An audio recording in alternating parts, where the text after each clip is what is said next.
Good afternoon, children. Uncle Brian back with you again. Um, kind of got an interesting topic I would like to discuss. But first, I want to start off with a true story. Um, Back when I was 13 years old, this was July 3rd, 1990. Yours truly was just still a boy, a teenager, but still a boy. Up the street from me on Narborough Avenue, now just to kind of back a little bit, I was born and raised in Lyons, Nebraska, a fairly small community up in the Panhandle of Nebraska. Its heyday had probably 10 or 11,000 people, but due to changes in the rail industry up there, the transfer of jobs or what have you, the community kind of shrank in population down to about 85 to 8,800 on average right now. And for a lot of years, it's been that way. But, anyways, on a nice, warm July 3rd night back in 1990, we're talking 33 years ago, there was an incident that happened, and I'll kind of describe it as a love triangle. Um, Husband comes back, and this is late at night. This is probably early morning. Husband gets home from doing whatever he's doing and remind us this guy's a kind of co-owned a car dealership up there at the time. And he comes home late at night or early in the morning sometime, and he catches his wife with another man in her home. Don't know if he caught him in the middle of sex or what happened, but he proceeds to grab a pistol.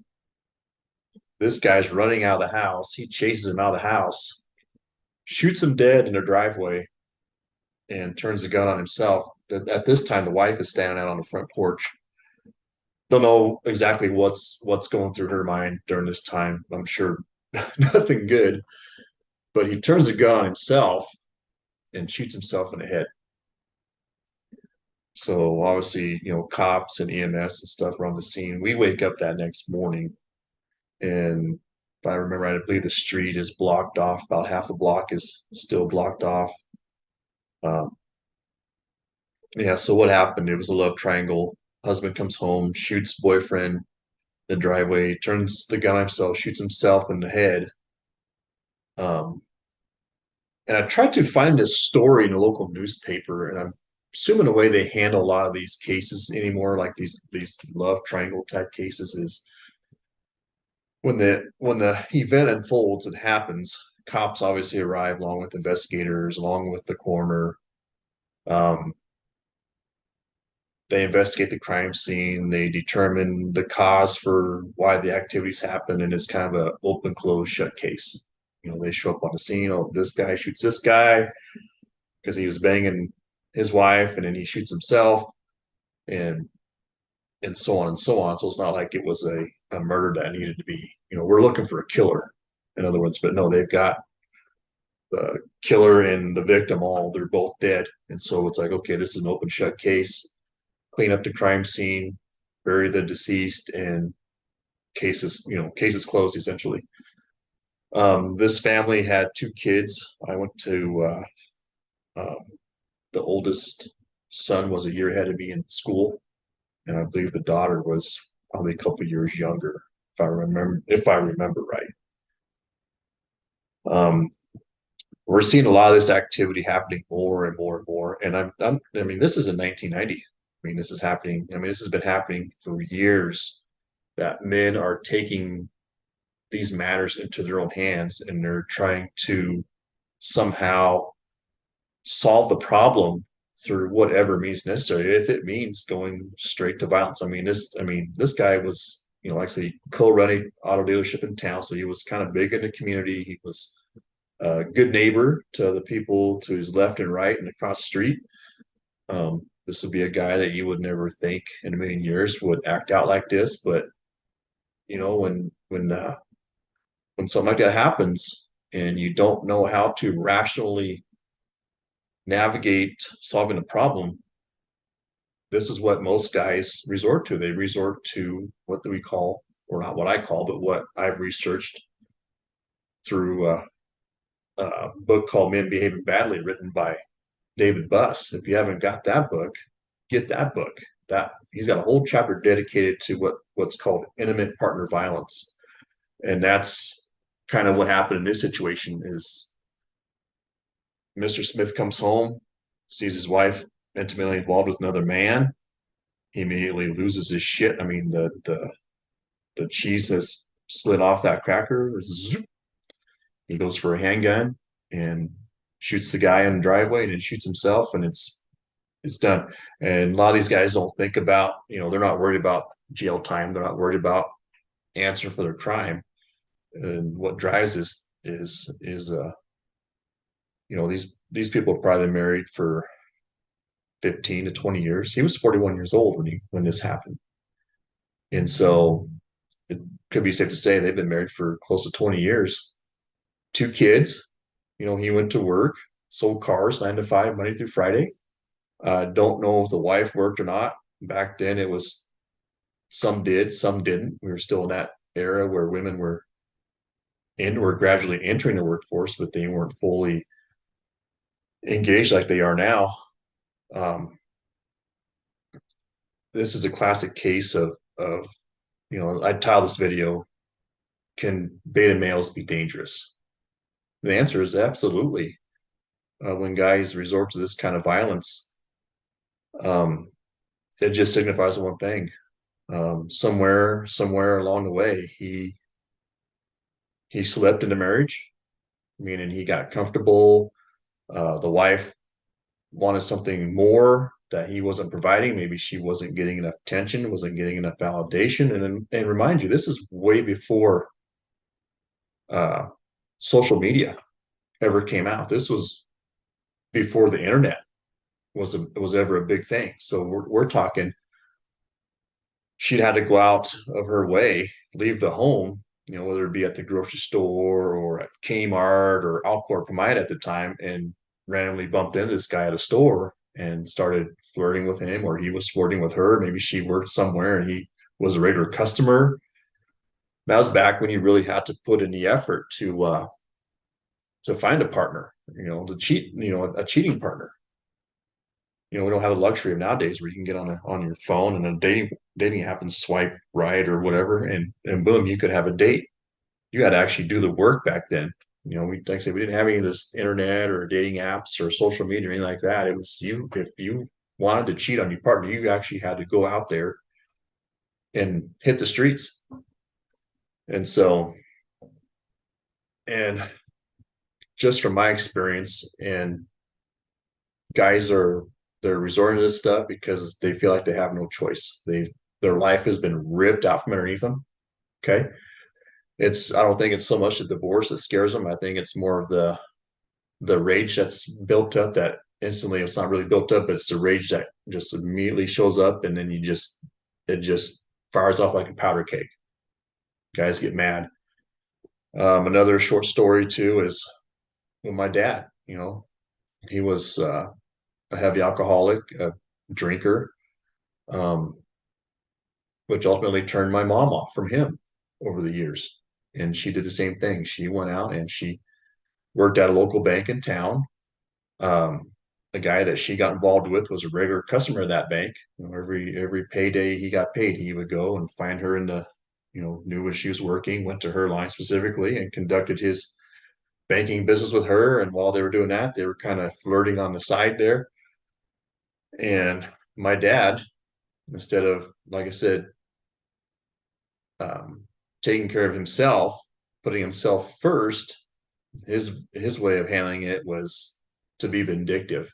Now I won't go into detail what he did. I mean, he didn't beat her or nothing like that, but he was vindictive to her in different means. So guys do different things to get back at their wives, girlfriends, soon to be ex-wives. And in this case, my dad was vindictive to his soon to be ex-wife. And then just like my neighbor up the street 33 years ago, he took it upon himself to solve the problem by essentially killing his wife's lover, and in turn, deleted himself in the process. So what I want to tell you guys is that's not the way to handle things.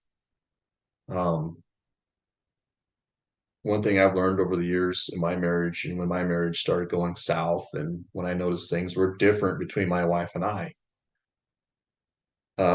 yeah, I sought out the red pill.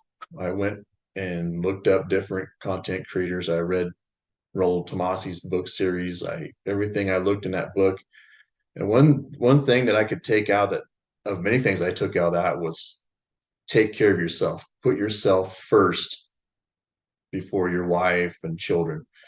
Because men essentially are the leaders of the home. And when the wife at some point feels that he's not fit for the job anymore, whether for different reasons, whether it's like my dad's case, it was alcoholism. For a lot of guys, it's other addictions, gambling, sheer laziness, women leave men for many different reasons. And one thing you got to remember is women reserve the right to end their relationship and or marriage at any time. So for some reason, if she doesn't feel confident in you being a protector, a provider, she'll leave you and seek out the next best option. And she's already made that plan before it, months before ever executing it. Okay. So that's stuff you need to think about and pay attention to in your own relationship. If things are looking a little different in your marriage, you might want to start taking a look in the mirror and say, hey, what can I do to get myself back? And one thing that George Bruno will say in his videos, and he said it a handful of times that I've heard, that save the man, not the marriage. And yeah, there's a possibility if you save the man, if you save yourself in your marriage can ultimately be saved. But more times than not, by the time the marriage is over, it's been long over in her mind, 6, 8 months or a year in advance. So, and we wonder why these guys are out there killing their wives or their girlfriends when they up and leave them for no reason or what they think is no reason. Well, what did I do wrong? How come she left me? Why would she do that? Why did she do that? And so I want to share some headlines. This was kind of a tough topic to look up because I I really wanted the local newspaper story for this for the incident up in my neighborhood 33 years ago, but I couldn't find it. But I have here. Let me see if I can share the screen here.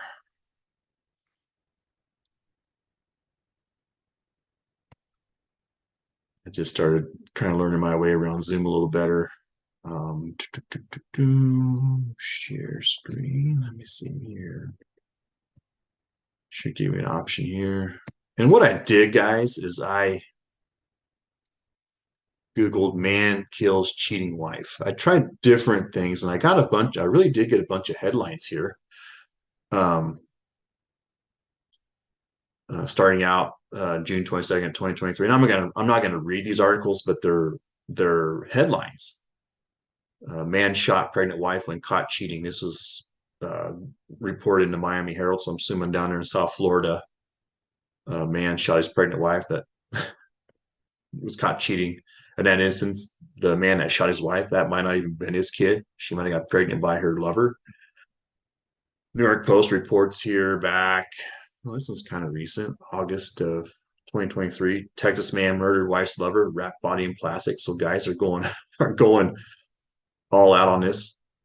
Fox 56 News, Plymouth reports a man allegedly kills wife for cheating on him. I think it goes around, maybe turns himself in. So this guy kills his wife and then walks into the police station. Hey, I did it. Just shot my wife. Um, Farmer murders cheating wife with corn rake. Michigan man charged with allegedly killing his wife. Um, and it goes on. And I mean, it goes on and on and on. Fox 26 in Houston, and most of these are really this year. Throughout this year, man gets life in prison after killing wife, her lover in Houston. So yeah, I mean, guys, you have to be on top of your game, meaning have a good job, have interesting hobbies, create a life that a woman wants to be a part of, and maintain that lifestyle. If it means getting a side hustle to keep things going, get a side hustle. Guys, you should be going to the gym. You should be building muscle, not necessarily building muscle. I mean, you don't have to be a cock diesel guy, but go to the gym, put on a little bit of lean muscle. You don't have to be huge, Put in the effort. Um, Seek out higher opportunities at work. Um, Date your wife every now and then. Take her out, once a week. Date her. But more importantly, build yourself up first. Put yourself as number one. Don't be afraid to tell her no. Don't be afraid to be a little bit of an asshole. Women kind of like that, believe it or not, over the nice guy. The true saying is nice guys always finish last, and that's true when it comes to relationships and marriage. If you are very lax or very comfortable in your marriage, that will bite you in the ass someday, and you will be the next statistic I Google here. Um, yeah, man's arrested after trying to beat his cheating wife's lover. Man kills new wife on their wedding day in front of, man 51 admits to fatally stabbing wife after he caught her cheating. I mean, really, guys, it's not worth, this is not worth the hassle of potentially getting prison time. And it's definitely not worth your time of deleting yourself or killing yourself for it. One thing I understand, women are different creature. Okay. They act on different emotions. They act with different feelings. But more importantly, when you look at how men and women love, they love completely differently. Women love opportunistically, and excuse me, men love idealistically. Um, a man wants to be respected, and a woman wants to be loved. Okay, and how do you work on that? When you look at the part that women love opportunistically, that is essentially they seek out a man that um, is secure, he's resourceful, and he's a protector. Guys, if you lack in any of those three areas, your relationship or marriage is doomed. Okay, I've known guys at work that were let go due to different disabilities that were created within the industry, and their wives left them. Okay, well, if you're not making this kind of money, I'm out of here. And that's what they typically do. They typically leave. Okay, they leave. That's their hypergamous nature. Women are hypergamous. They want the best possible option that they can get. And if for some reason you get hurt or disabled or you lose your job, you potentially put your marriage at risk, your relationship at risk. Not saying all women are going to leave their husband when that happens, but there's a good number of them that do and have and will continue to do so. This behavior will continue to carry on, and all of a sudden the husband loses his shit, grabs a gun and kills her. It's kind of the mentality of, well, if I can't have her, then nobody can. So, guys, it's important that you work on yourselves, build yourself first, build your body, build your mind. Start unplugging from the matrix and living life for what it really is. Look at the world for what it really is. Be a guy that's virtuous, high value. Be a guy that women want and that men want to become. Be the example. Don't sit there and be like all these guys on these headlines saying, killing their wife and her lover, or that case 33 years ago, husband shoots lover and then shoots himself kind of deal. Okay. This is really unacceptable behavior. And yeah, beta males, and what's sad about this anymore now is we got more boys being raised by single mothers and dads aren't around. Okay. And so these guys are being raised that just be yourself, be the nice guy, and everything will work out. Well, that's not the case. These kids, and like I said, we're seeing it now, in the bigger age group. I see a lot of this happening is anywhere from about 35 to 45 years of age when these guys lose their shit because they get married, they've been conditioned to believe this is what they got to do, but then female biology is completely different. And so we're seeing a big conflict in what young boys are being taught in school and at home by their single mothers versus what society actually operates. They're being lied to. And so when they get lied to, they get frustrated, angry. And so their outlet for anger is violence. So that's why you see a lot of these mass school shootings, church shootings, nightclub shootings, grocery store shootings, just any kind of mass shooting because some guy grew up in a world where everything wasn't what it was said it was going to be. And so his outlet is violence. And a lot of times for guys, they'll grab a firearm and they'll go out there. And like I said, these people are your neighbors. I mean, this could be a next door neighbor. Next thing you know, you'd be waking up by 2, 3 o'clock in the morning by police sirens, and all of a sudden you're wondering what the hell's going on with the neighbor. They're either dragging him out in handcuffs or they're dragging him out in a body bag because he shot the wife's lover and in turn killed himself. Or he got pulled out of his home right next door to you because he went out and shot up a school. You had no idea. The guy was just like you or I. Went to work, did his thing, came home, was a happily married guy yesterday, and now today it's a completely different story. So it's stuff that you gotta be attuned with. You gotta really start paying attention to what's going on around you and and prevent this from happening to you. Essentially, I mean, it's like guys, you gotta go do the work. You gotta go to the gym, have interesting hobbies, make money. That's it. I mean, it's relatively. I mean, it's hard work. I mean, it's not easy, but you got to do it. Okay. I think that's all I got today. Till next time, guys, take care and responsibly enjoy the holiday season. Till next time, toodles.